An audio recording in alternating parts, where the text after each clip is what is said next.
Assalomu alaykum ko'kalar. Mana 9-dekabr 2025-yil. Mana kaptarimni boqmay qo'ygan ekan, otasi 3 ta bolasi bor edi. Endi o'zim boqishga qaror qildim. Kashalarni tayyorlab qo'ydik. Xudo xolasa hozir bir to'ydirib netib.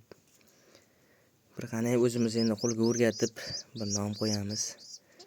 Qanday bir nom qo'yinglar, bir eng ko'p like yiqqan obunachini o'sha qo'ygan nimasini ismini qo'yamiz, eng ko'p like yiqqan bo'lsa. Xohlasa men qo'lga ham o'rganib qoldi. Yeb ichish zo'r. Banandan ichib bersak, uni yesa, kashani yesa, shpritsda beramiz. Xohlasa pechkalarning tagida rohat-farog'atda yashaydilar endi.